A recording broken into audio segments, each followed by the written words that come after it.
তখন থেকেই বিভিন্ন জায়গাতে বহুদিন ধরে আমার মাহফিলকে বাধা দেওয়া হচ্ছে। তবে কাঞ্চনপুরে গত বছরও ঠিক সেম জিনিসটা হয়েছিল।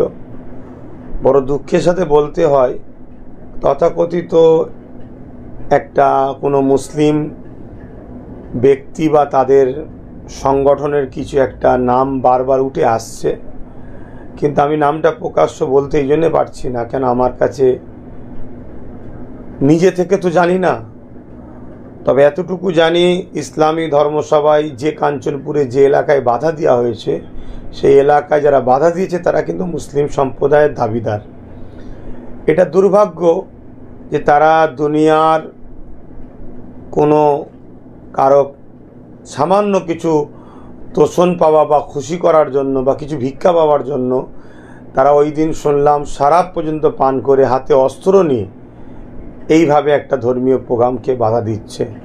তবে আমি আপনাদের চ্যানেলে রাজ্যবাসীকে জানাই, ধর্মের ওপরে বাধা যুগে যুগে এসেছে, যুগে যুগে আসবে, এটা নিয়ে ভাবার কিছু নেই, মানে মন খারাপ করার কিছু নেই। এর জন্য আমাদেরকে শক্তভাবে আরও এগিয়ে যেতে হবে। আর একটা কথা আপনাদের মাধ্যম দিয়ে জানাই, আমি অবশ্যই ওই এলাকার থানার ভারপ্রাপ্ত দায়িত্বশীল ব্যক্তিদেরকে আমি ধন্যবাদ, মোবারকবাদ জানাই, সাধুবাদ জানাই। তিনারা ব্যাপারটাকে বুঝতে পেরেছেন যে এটা একটা ধর্মসভার ওপরে জুলুম হচ্ছে, মানুষের গণতন্ত্র সংবিধান অধিকারকে হরণ করা হচ্ছে। তাই তেনারা শক্ত হাতে এটাকে রুখে যাতে জলসাটা সুস্থভাবে হন, তার জন্য প্রশাসন বন্ধুরা খুব সুন্দরভাবে সহযোগিতা করেছে। তাই প্রশাসন বন্ধুদেরকে আমি ধন্যবাদ আরও একবার জানাই। আর যারা এই সমাজ বিরোধী মানুষ, যে মুসলিম সমাজের, এদের পিছনে একটা অশুভ অদৃশ্য একটা শক্তি আছে। আমি জানি হয়তো আমার যাওয়াতে তাদের হয়তো কিছু পজিশনের নষ্ট হচ্ছে, তাদের হয়তো মানুষকে নিয়ে যে একটা সংগঠিত করে খাওয়ার হয়তো কিছু পরিকল্পনা থাকতে পারে। নাই ধর্মের প্রচার করব, সেখানে সমস্যা কি হবে, বা হয়তো বিভিন্ন সময় বিভিন্ন রাজনীতির দলের ছত্রছায়াতে তারা বড় হয়েছে, সে জায়গায় আমরা মানুষকে শিক্ষা দিচ্ছি যে দলদাস হওয়া বন্ধ করো, বাইরে আসো। হয়তো এই কথাগুলো তাদের অসুবিধা হচ্ছে, তাই তারা চেষ্টা করছে।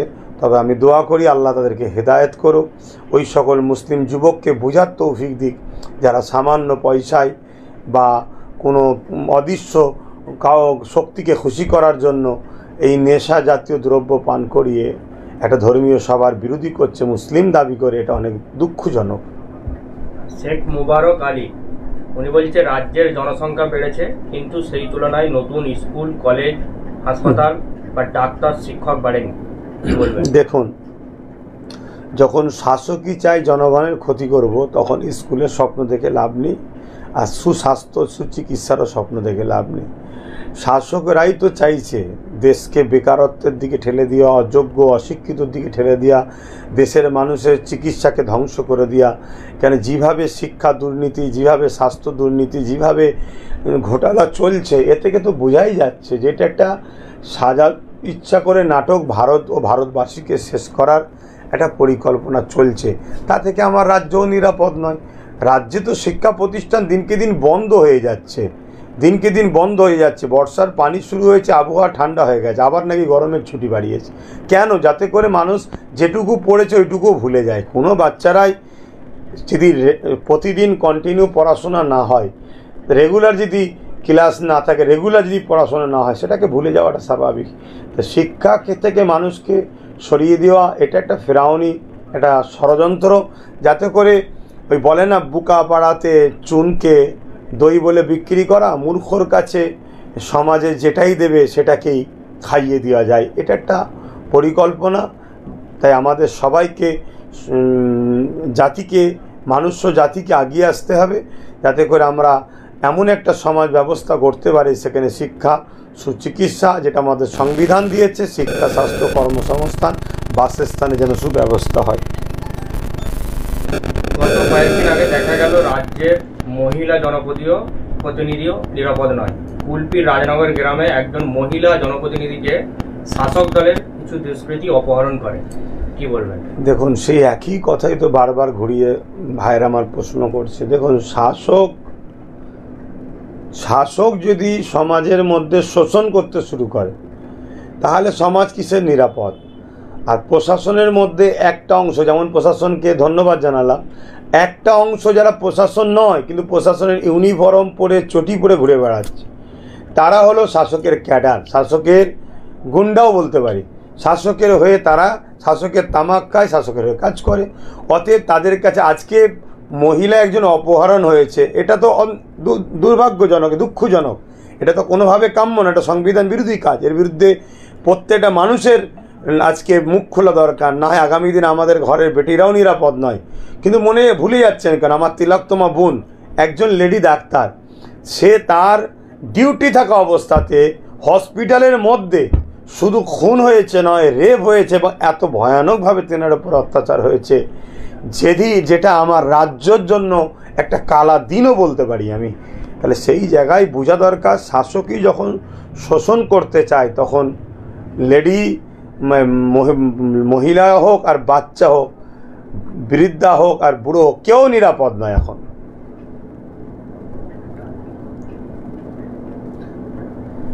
রাজ্যের বিভিন্ন প্রান্তে ইসলাম বিদ্বেষী ও হুজুর সাল্লামের উপর কটূক্তিকারী মন্তব্যকারীদের পরিমাণ দিনকে দিন বেড়েই চলেছে এবং প্রশাসন এ প্রসঙ্গে নীরব থাকছে, কি বলবেন? দেখুন, প্রশাসন নীরব থাকছে, প্রশাসনের ওপরে চাপ আছে, প্রশাসনকে নিষেধ করা আছে। কেন, রাজ্যে যেটা চলছে শোনেন, তার পেছনে শাসকের হাত আছে। শাসক চাইছে এ রাজ্যে একটা দাঙ্গা হোক, কেন এই দাঙ্গাটা হলে মুসলিম ভয়ে আমার কোলে উঠবে। কেন, রাজ্যের বর্তমান ভৌগোলিক পরিস্থিতি এই রাজ্যেতে একটা অশুভ শক্তি ব্যাপকভাবে মাথাচাড়া দিয়েছে, তারা সব জায়গায় ছেয়ে গেছে। তাই শাসকও চাইছে একটা দাঙ্গা যদি হয় তাহলে কি হবে, মুসলিম সম্প্রদায় ভয়ে আমার কোলে উঠবে। তাই কোনোভাবে যখন দাঙ্গা হচ্ছে না, মুসলমানদের সবথেকে পেয়ারা, সবথেকে নাজুক জায়গা হুজুর পাক সাল্লাল্লাহু আলাইহি সাল্লামের ওপরে আঘাত দেওয়াচ্ছে একদল ছেলেদের দ্বারা, যাদের দ্বারা আঘাত দেওয়াচ্ছে তারা ইসলাম সম্বন্ধে 0% জানে না, তারা প্রফেট মুহাম্মদ সাল্লাল্লাহু আলাইহি সাল্লাম সম্বন্ধেও জানে না যে মুহাম্মদ সাল্লাল্লাহু আলাইহি সাল্লাম তাদেরও নেতা, তাদের জন্যও তিনি এসেছেন। তিনি তো মানুষ্য জাতিকে অন্যায়, অত্যাচার, জুলুম, বুড়াই থেকে বাঁচাবার জন্য এসেছে, মানুষ্য জাতিকে কল্যাণ, ন্যায়, সত্য, ইনসাফ, ইনসানিয়তের রাস্তা দেখাতে এসেছে। তিনি মহান স্রষ্টার পক্ষ থেকে প্রফেট, রসুল, মেসেঞ্জার হয়ে এসেছে। যে ছেলেগুলো আজকে এই কাজগুলো করছে, সেদিন যেমন আবু জেহেল একদল লোককে ভুল বুঝিয়েছিল, এই ছেলেগুলোকেও আজকে কিছু আবু জেহেল আছে তারা ভুল বুঝাচ্ছে। কিন্তু এই ছেলেগুলো এত সাহস পাচ্ছে কেন? এই ছেলেগুলো জানে প্রশাসন আমার কিছু করবে না, কেন শাসক তো আমার সাথে আছে, সে সেন্টার শাসক হোক আর রাজ্য শাসক হোক, সব তো একই, আমার সাথে আছে। আর যদিও বা খুব চাপাচাপি হয়, মুসলিম সম্প্রদায়ের মানুষ যদি আন্দোলনে নামে, আমাকে তুলে নিয়ে যাবে, হালকা ধাড়া দেবে, পরের দিন জামিন হবে, ফুলের মালা দিয়ে চলে আসব। এই তো হচ্ছে সমাজ ব্যবস্থা। এই জায়গায় আমি আমার কমকে বলবো, আল্লাহ পাকের আযাবের হাত থেকে বাঁচার আগে আমি বারবার বলি যে নিজেদেরও রাজ পাওয়ারের দরকার। কেন, আজকে যদি আমাদের হাতে রাজ পাওয়ার থাকতো, অবশ্যই আমরা তাহলে প্রশাসনের দ্বারা এদের বিরুদ্ধে কড়া ব্যবস্থা নিতে পারতাম। প্রশাসন তো রাজ পাওয়ারের ইশারায় চলে, কিন্তু যাদের হাতে আমরা পাওয়ার তুলে দিয়েছি, সে শাসক কি করবে? আমার রাজ্য সরকার কি আইন করবে? শুধু হুজুর পাক সাল্লাল্লাহু আলাইহি ওয়াসাল্লামের নিয়ে আমি ভালোবাসি, কিন্তু অন্য ধর্মের মানুষ তার ধর্ম, তাহলে একটা আইন হোক, কোনো ধর্মগুরুর উপরে আঘাত দিলে তার চরমতম শাস্তি দরকার, ফাঁসিরও ব্যবস্থা করা হোক, যাবজ্জীবন জেলের ব্যবস্থা করা হোক। কেন এটা এমন একটা ইস্যু, এই ইস্যুতে সমাজের দৈনন্দিন মানুষের যাত্রাও যেমন রোড ঘাট বন্ধ হয়ে যায়, এবং এটা একটা দুই সম্প্রদায়ের মধ্যে একটা দাঙ্গার পরিস্থিতি তৈরি হয়। যে লোকটা দুই সম্প্রদায়ের মধ্যে দাঙ্গা লাগিয়ে হাজার হাজার নিরীহ মানুষের ক্ষতি করতে চায়, এরকম লোককে জেলের ভেতরে রাখা দরকার। কিন্তু শাসক রাখবে না, শাসক এদেরকে শেল্টার দিচ্ছে এবং এরা জানে যে শাসক আমাদের সাথে আছে, তাই এই সাহসটা তারা পাচ্ছে। ইতিপূর্বে যেরকম ঘটনা প্রচুর ঘটছে আমরা দেখছি। তবে আমি আমার ভালোবাসার মানুষদের ঘরে বলেছি, তোমরা এরপরও আইনকে হাতে নেবে না, কেস করো, কেস করো, বারবার কেস করো। আর পাশাপাশি রাজ ক্ষমতা দখলের লড়াই এগিয়ে আসো, রাজ ক্ষমতার দখলের লড়াই এগিয়ে আসো। পাওয়ার দরকার, পাওয়ার হলে তাহলে এই অন্যায়ের বিরুদ্ধে তুমি আইনত ব্যবস্থা করতে পারবে, না কিছুই করতে পারবে না। গত কয়েকদিন আগে দেখা গেল আপনারই পরিবারের একজন আইএসএফ থেকে 2026-এ প্রার্থী হওয়ার জন্য তিনি ভিডিওতে বললেন এবং তিনি জানালেন যে নওশাদ যদি ঘোষণা দেয় তাহলে আমি প্রার্থী হব, কি বলবেন? আমার পরিবারে আপনার এটা তো ভালো কথা, তো আমি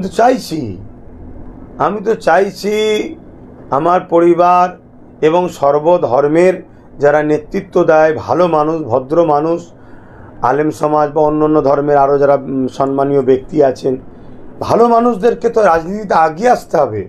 ভালো মানুষ রাজনীতিতে না আসার জন্য রাজনীতি তো এখন চোর, বদমাইশ, বাটকার, লুটেরা, চরিত্রহীনদের হাতে চলে যাচ্ছে, সমাজ বিরোধীদের হাতে চলে যাচ্ছে। তাই তো আজকে সমাজের বুকে এই কখনো ইসলাম ধর্মের ওপরে, কখনো আঘাত দিচ্ছে হুজুর পাক সাল্লাল্লাহু আলাইহি ওয়াসাল্লামের ওপরে, বা আরও অনেক ধর্মস্থানে, খ্রিস্টানদের ধর্মস্থানেও দেখছিলাম হামলা হচ্ছে, জৈনদের ধর্মস্থানে হামলা হচ্ছে। এগুলো দিনকে দিন বেড়েই চলেছে। তবে এটা ভালো জিনিস। তবে নওশাদ ঘোষণা দিলে নওশাদের একা ঘোষণা দিবার অধিকার নাই, এটা আমি আপনাদেরকে ক্লিয়ার জানিয়ে দিই। হ্যাঁ, অবশ্যই আইএসএফের চেয়ারম্যান নওশাদ সিদ্দিকী, কথা ঠিকই, কিন্তু এই রাজনীতির দলের একটা গঠনতন্ত্র আছে। সে জায়গায় যিনি বা যিনারা করছেন, যদি ডাইরেক্ট না পারেন, আমার সঙ্গেও যদি ভাইয়েরা আসে, আমি তেনাদেরকে নিয়ে অবশ্যই বসিয়ে আলোচনা করে দিতে পারি, এতটুকু করতে পারি। তবে মানে আমার ভাই বলে আমি বলে দেবো এরম সিস্টেমটা কিন্তু কোনো রাজনীতির দলে হওয়া উচিত নয়। এটা আমাদেরটাও নাই, অন্য জায়গায় থাকতে পারে একটা পোস্ট, বাকি সব ল্যাম্প পোস্ট। এখানে একটা গঠনতন্ত্রের ব্যাপার আছে সেই জায়গাটা। তবে আমি বলবো একজন কেন, একাধিক ভাইদেরকে সবাইকে আগিয়ে আসা দরকার। কী জন্য আগিয়ে আসা দরকার? অন্যায়কে খতম করার জন্য, পিছিয়ে পড়া মানুষের অধিকার দেওয়ার জন্যে, মহান সৃষ্টিকর্তা রব্বুল আলামিনের সৃষ্টিকে বাঁচাবার জন্য, সমাজের দুর্নীতি মুক্ত করার জন্য। ইসলাম কি? ইসলাম তো এটাও বলছে দুর্নীতি মুক্ত, নেশা মুক্ত, অন্যায় মুক্ত, চোর মুক্ত, খুন মুক্ত একটা সুন্দর সমাজ ব্যবস্থা তৈরি করা। সেই জায়গায় আগিয়ে আসা তো অনেকটা ভালো কাজ হবে। আশা রাখবো তিনারা আগিয়ে আসবেন, খুব ভালোই হবে। তাহলে ফুরফুরা শরীফ আহলে সুন্নাতুল জামাত দত্তপুকুর থানা শাখা কমিটির পক্ষ থেকে আগামী 27শে মে মঙ্গলবার ওয়াকফ আইন 2025 বাতিলের দাবিতে প্রতিবাদ সভা জানিয়েছে। আহ্বায়ক হিসাবে আপনার নাম আছে, আপনি কি সশরীরে উপস্থিত থাকবেন? আমাকে কিছু কিছু জায়গা থেকে অনেক দিন ধরে রিকোয়েস্ট করছে, আমি তাদেরকে একটা কাজ দিয়েছিলাম, প্রতিটা গ্রাম লেভেলে তোমরা আহলে সুন্নাতুল জামাতের পক্ষ থেকে মানুষকে সজাগ করো এই ওয়াকফটা কি এবং কেন্দ্র সরকার কি করতে চাইছে। এটা নিয়ে তারা কর্মসূচি দীর্ঘ প্রায় দিন ধরে আজকে করে আসছে। তো এই জায়গাতে তারা আজকে বারবার অনেক জায়গা থেকে মানে অনুরোধ করছে তারা আমাকে একটা মানে সশরীরে তাদের কাছে যাওয়ার জন্য।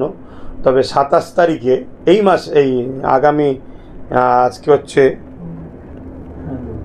আগামী মঙ্গলবার, আজকে কত তারিখ যেন, 23 তারিখ, হ্যাঁ 27শে মে, এটা 27শে মে মঙ্গলবার খিলকাপুর মাঠেতে ইনশাল্লাহ আমি যাওয়ার মন স্থির করেছি। কেন ভাইয়েরা অনেক রিকোয়েস্ট করছে, আরও কয়েক জায়গায় প্রোগ্রাম দিয়েছি, খুব ব্যস্ততার মধ্যে দিয়ে আমি তো রোজই ওয়াকফে আন্দোলন করছি, আমি যেখানে যাচ্ছি সেখানেই আন্দোলন করছি। তবে আহলে সুন্নাতুল জামাতের শাখা ইউনিট কমিটি যারা আছে তেনারা তো বারবার আবেদন করছে যে আপনারা যে কাজ দিয়েছেন আমরা করেছি, আপনি যদি একটা কোনো প্রোগ্রাম করে আমাদের সাথে একটু সাথ দেন, আমরা আপনাকে যদি পাই বক্তা হিসাবে, আলোচক হিসাবে, আমরা বড় খুশি হব। তো 27 তারিখে আমি আসছি ইনশাল্লাহ। ওই এলাকায় যারা কর্মী নেতৃত্ব আছে, ভালোবাসার মানুষ আছে, আপনারা সকলে খিলকাপুর মাঠে আসেন। বা আমাদের 3টে থেকে প্রোগ্রাম শুরু হবে, এই 3টে 3:30 পর থেকেই শুরু হবে। সেই জায়গায় আমরা একত্রিত হব। আমরা আমাদের দেশের যে গণতান্ত্রিক দেশের সংবিধানের যে রাইট এবং কেন্দ্র সরকারের যে কালা কানুন তার বাতিলের দাবিতে, যেটা সুপ্রিম কোর্টে কেস চলছে, সংবিধান আমাদেরকে রাইট দিয়েছে, আমরা গঠনতন্ত্রভাবে আলোচনা করব এবং এর প্রতিবাদ জানাবো। অল ইন্ডিয়া মুসলিম পার্সোনাল ল বোর্ড 26 তারিখ ব্রিগেড সমাবেশের ডাক দিয়েছিল, সেটা বাতিল হয়ে জানিয়েছিল যে 1 মাসের মধ্যে নতুন ডেট ঘোষণা হবে। এবং এটাও জানানো হয়েছিল যারা গাড়ি ভাড়া করেছিলেন তারা অ্যাডভান্স না নেওয়ার জন্য তুলে নেয়। তো এখনো পর্যন্ত কোনো ডেট ঘোষণা হয়নি, সেই নিয়ে মানুষ বিভ্রান্তের মধ্যে আছে, কি বলবেন? দেখুন, এই ব্যাপারটা খুব সেন্সিটিভ ব্যাপার হয়ে গেছে। তো এখানে দুঃখজনক যে এত বড় একটা সংগঠন মানে এরমভাবে কাজটা কেন করে ফেললেন আমি ঠিক বুঝতে পারছি না। আর আমি ছোট মানুষ, এত বড় ব্যাপারে কথা বলাটাও ঠিক, একবার শুধু বলেছিলাম আমি যাচ্ছি না নিজের ব্যক্তিগত, তাহলে কত সমালোচনা হয়েছে। তবে আমি এতটুকু কথা বলবো, আগেও বলেছি, ভালোবাসা ভালো জিনিস, তবে বর্তমান সময়ে একটু চোখ খুলে রাখা দরকার। যেখানে সেখানে শুধু ডাকলে ছুটবো এমন মন মানসিকতাও যেন না থাকে। দ্বিতীয় নম্বর কথা, যে কোনো জিনিস প্রস্তুত আগে ভালো করে কমপ্লিট করে তারপর আগানোটা মনে হয় বর্তমান সময়ে আমাদের ভাবা দরকার। কেন? কেন্দ্রে রাজ্যে উভয় জায়গায় মুসলমান ও ইসলাম বিদ্বেষী একটা সরকার চলছে। রাজ্য সরকার, আমি ওই দিন আরও বুঝতে পেরেছিলাম যে এই ওয়াকফ যে 26 তারিখে যে আন্দোলনটা রাজ্য সরকারও চাইছে না। আমি ওই যেদিন বলল যে দিল্লি চলে যান, তাহলে সেই জায়গায় মুসলিম পার্সোনাল ল বোর্ড তিনারা অনেক বড় ব্যাপার কি করতে চাইছেন আমি জানি না। তবে 77 বছরের দেশ স্বাধীনতার যে ইতিহাস, সেই ইতিহাসের পর থেকে যদি দেখা যায় অন্য অন্য ধর্মের ধর্মীয় সংগঠনগুলো তার ধর্মের মানুষের জন্য বহুত কিছু করতে পেরেছে। সেই জায়গায় মুসলিম পার্সোনাল ল বোর্ড কতদূর কী করতে পেরেছে আমার ঠিক জানা নাই। তবে এই বিষয়টায় আমি দুঃখিত, বেশি কিছু বলতে পারছি না। যেসব ভাইয়েরা জানি কষ্টের মেহনতের মিছিল, মুসলমান তো এমনি গরিব, ওয়াকফের জন্য মসজিদ মাদ্রাসা কবরস্থান এবং সংবিধানকে বাঁচাবার জন্য তেনারা গাড়িকে বুক করেছিলেন। আমার মনে হয় প্রোগ্রামটা যখন ক্যান্সেল হয়েছিল তাদের টাকাটা ফেরত নিয়ে নেবার একটা বার্তা অল ইন্ডিয়া মুসলিম পার্সোনাল ল বোর্ডের নেতৃত্বদের দিয়ে দেওয়া দরকার ছিল। কেন গরিব মানুষ, তারা পয়সা ফেরত নিয়ে পরবর্তীতে যখন আবার হবে তখন তারা গাড়ি ভাড়া করে আবার আসতো। আন্দোলন তো দরকার, কিন্তু টাকাটা গরিব মানুষের নষ্ট হলে এটা দুর্ভাগ্যজনক। এটা অনেক জায়গা থেকে আমাকেও ফোন করেছিলেন, কিন্তু এই বিষয়টা যত কম বলবো মনে হয় আমার রুচিতে ঠিক লাগছে না এই বিষয়টার বেশি কিছু বলতে। যাক, আমি দুঃখিত। শেখ সাহাবুদ্দিন উনি বলছেন নলেজ সিটি কতদূর হলো, টাকাগুলো কোথায় কাজে লাগালেন? নলেজ সিটির কাজ বন্ধ হয়ে গেছে, খুবই দুঃখজনক বিষয়, কি জানাবেন? শেখ সাহাবুদ্দিন ভাইকে বলছি, নলেজ সিটির টাকা ভাই আমি খেয়ে ফেলেছি ভাই, তাই এই জন্যে কাজ বন্ধ হয়ে গেছে। আবার মানুষজন দিক, তারপরে যদি মনে হয় একটু কাজ করা দরকার করবো, না বাকিটা আবার একটু খেয়ে ফেলবো। কি বলবো আমার ভাইকে। জনপ্রতিনিধি হরিণঘাটার বিধায়ক অসীম সরকার বারবার কোরআনকে অবমাননা করছে এবং মূর্খ মানুষ, মানবরূপী পশু একটা, জানে না কোরআন ওর জন্য গাইড বুক, এছাড়া কি বলতে পারি সব পশুদের নিয়ে। তবে দুঃখ আমার সমাজের ওপর, আমি আবার বলছি আমার সমাজের ওপর দুঃখ। আমার সমাজ যে যারা নেতৃত্ব 77 বছরে বিভিন্ন রাজনীতির দলে শুধু চাটুকারি করেছে, একবারও ভাবলো না যে আমাদের রাজনীতিতে প্রতিদ্বন্দ্বিতা করে এগিয়ে আসা দরকার। তাহলে এইসব শয়তান যারা গণতন্ত্র সংবিধান বিরোধী কথা বলে, এদের বলার অধিকার থাকে না। মূর্খর মতো কথা বলছে, জাহেল ও জানে কোরআন কাকে বলে, ওর অভিজ্ঞতা আছে কোরআন সম্বন্ধে। হ্যাঁ, যে সম্বন্ধে জানে না ও মূর্খ কথা বলা উচিত নয়। আমরা কখনো কোনো ধর্মগ্রন্থের বিষয়ে কথা বলি কেন? আমরা জানি প্রত্যেকটা মানুষ ধর্মগ্রন্থ সে মানুষের ভালোবাসা আস্থার জিনিস। আর এই সব অযোগ্য মূর্খ এরা সমাজের যখন মাথায় বসে যাবে না, তখন সমাজ খারাপ হয়ে যাবে। 1200 দিন হতে চললো আনিস খানকে যারা শহীদ করলো তারা এখনো ঘুরে বেড়াচ্ছে, আনিস খানের এখনো বিচার হলো না, কি বলবেন? আনিস খানের লাশকে তো মোটা অঙ্কের টাকায় বিক্রি করে দিয়েছে, ভালো ভালো লোকেরা বিক্রি করেছে। এবং রাজ্য সরকার, আপনারা আনিস খানের ইস্যুটাকে তো, মূল ইস্যুটা তো মানুষ জানেনি, একটা অন্য রাস্তায় ঘুরছিল। আনিস খানের সঙ্গে মূল লড়াই কিন্তু আলিয়ার জমি বিক্রি করা নিয়ে। এটা আমার সমাজের মানুষ কতটা জানি না। আলিয়ার সম্পদকে বিক্রি করে দিচ্ছে রাজ্য সরকার। আনিস খান সেখানে আলিয়ার ছাত্র ইউনিয়নের পক্ষ থেকে সেটাকে রুখেছিল এবং রুখার জন্য অনেক আন্দোলন করেছিল। তাই আনিস খানকে বড় প্ল্যান করে খুন করা হয়েছে। আর রাজ্য সরকার যে বলল আমি সিট তৈরি করে 1 সপ্তাহের মধ্যে বিচার করে দেবো, দেখুন রাজ্য সরকার বিচার করতে পারবে না, কেন রাজ্য সরকারের অনেক বড় বড় বোয়াল মাছ এই আনিস খানের মারার পিছনে আছে। যাদেরকে দিয়ে রাজ্য সরকার ধরে বা বলে রাজ্য সরকারটাই পড়ে যাবে। তো এই জায়গায় আমি একটাই কথা বলবো, বিচার অবশ্যই পাবে আনিস খান, দুনিয়ায় না পায় আখেরাতে পাবে। আর দুনিয়ায় যদি পেতে চায় তার জন্যে আনিস খানকে যারা ভালোবাসে এবং শুধু আনিস খান নয়, অন্যায় মিটিয়ে ন্যায়কে যারা প্রতিষ্ঠিত করতে চায়, এমন হুকুমত এমন সরকার দরকার যারা ন্যায়ের পক্ষে আওয়াজ তুলবে। না এরকম কত আনিস খান নীরবে মারা যাচ্ছে, কত আনিস খানকে নীরবে খুন করা হচ্ছে, সেগুলো সমাজের বুকে আসেই না। লক্ষ লক্ষ বেটি, লক্ষ লক্ষ মা, বিভিন্ন ধর্মের বিশেষ করে গরিবদের ওপরে কত জুলুম হচ্ছে, কোনো খবরে সেগুলো আসে না। এরকম জুলুম অত্যাচার বাড়বে যখন শাসক উপযুক্ত না হয়, তখন এরকম হওয়াটা স্বাভাবিক। আর এই বিষয়ে দ্বিতীয় আমার কি বলার আছে, আমি যাই বলবো সেই ঘুরিয়ে একটাই কথা বলবো, লোহাকে কাটতে গেলে লোহা দরকার। আইন যখন একটা আইনের একটা অংশ লোক যখন আইনের রক্ষার যখন একটা অংশ মানুষ যখন দুষ্কৃতীদের ঘরে শেল্টার দেয়, তাহলে আমাকেও ওই দুষ্কৃতীদের হাত থেকে, আইনের রক্ষকদের হাত থেকে দুষ্কৃতীদের ঘরে কাটতে গিয়ে শাস্তি দিতে গেলে আমাদের ঘরেও আইনেরই শক্তি দরকার, না হবে না। ওয়াকফ আন্দোলন করতে গিয়ে ভাঙড়ের মানুষ আজও বাড়ি ছাড়া, কি বলবেন? এটা রাজ্য সরকার ওয়াকফ করতে দেবে না, তার একটা ফল। রাজ্য সরকার তো বলেছে আমার বাংলায় ওয়াকফ হতে দেবো না, আমি যতদিন বেঁচে থাকবো। তার মানে কি আমাকে তোরা ভোট দিয়ে বাঁচিয়ে রাখ, আমাকে ভোট দিয়ে টিকিয়ে রাখ, হবে না। এদিকে আমি আস্তে আস্তে ওয়াকফের জায়গাগুলো সব বেদখল হয়ে যাচ্ছে। আর এই তো কিছুদিন আগে মাদ্রাসা বোর্ডেতে কি বলে অমুসলিমকে ঢুকিয়ে দিল, তা ওয়াকফেরও সেই অমুসলিমকে ঢুকিয়ে দিয়েছে। তো এটা একটাই কথা আমার ভাঙড়ের মানুষকে বলবো, তোমরা বীর, ভাঙড়ের মায়েরা বীর সন্তান জন্ম দেয়।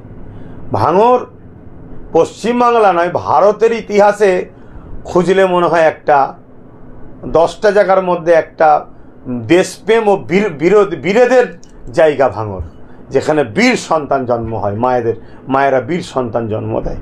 তো ভাঙড়কে নিয়ে আমি গর্ব করি। ভাঙড়ের মানুষকে একটাই কথা বলবো, এই জুলুম হবে, ঘর ছাড়া আছো, কষ্ট হচ্ছে জানি, ধৈর্য ধরো, পিছিয়ে যেও না। কেন আগামী দিন নতুন যে প্রজন্ম আমাদের সন্তান, তাদের উপর আরও জুলুম হবে যদি আজ আমরা পিছিয়ে যাই। কিন্তু এই লড়াইয়ে যদি আমরা এগিয়ে যেতে পারি, অবশ্যই আমাদের নতুন প্রজন্ম একটা সুন্দর সকাল পাবে।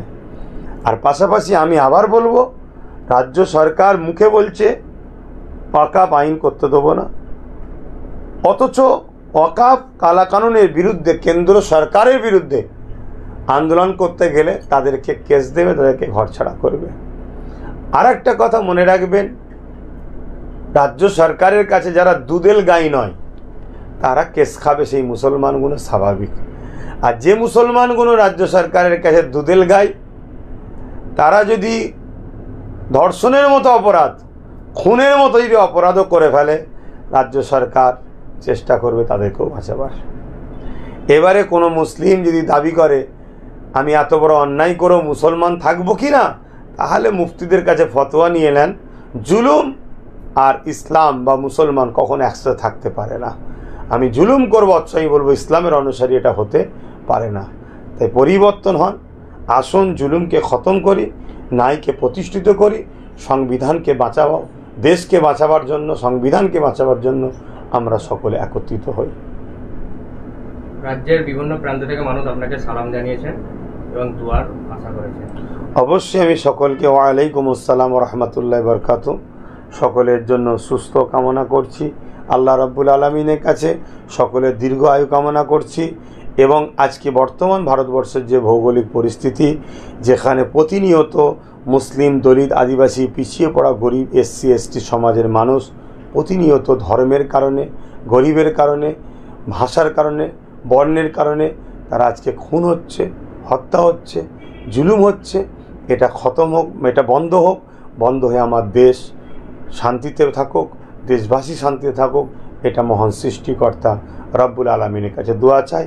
পাশাপাশি যারা এই ধর্মের উপরে আঘাত দিয়ে ধর্ম একটা অশান্তি লাগাবার ষড়যন্ত্র চালাচ্ছে, প্রতিটা মুসলিম ভাইকে বলবো এটা আবু জেহেলও করেছিল। তাই এমন কোনো রকমভাবে ভুল পা ফেলবেন না। দোষ করেছে একজন, আর তাকে শাস্তি না দিয়ে অন্যজনের ওপরে জুলুম হয়ে যাবে, এটাও ইসলামে হারাম। জানি আমাদের বুকে বড় ব্যথা লাগে যখন কোরআন, ইসলাম, রাসূলের ওপরে আঘাত দেওয়া হয়, কিন্তু এই আঘাতটা যদি সত্যিই হয় তাহলে আমাদেরও উচিত উপযুক্ত লিডার তৈরি করা, যারা আমার প্রফেট মুহাম্মদ সাল্লাল্লাহু আলাইহি ওয়াসাল্লাম আমার দিন ইসলামের পক্ষে যদি নাও দাঁড়ায়, কমসে কম বিরোধী যদি কেউ করে, সংবিধান বিরোধী, সংবিধান যখন তাকে রাইট দেয়নি, তার বিরুদ্ধে যেন চরম ব্যবস্থা নেয়।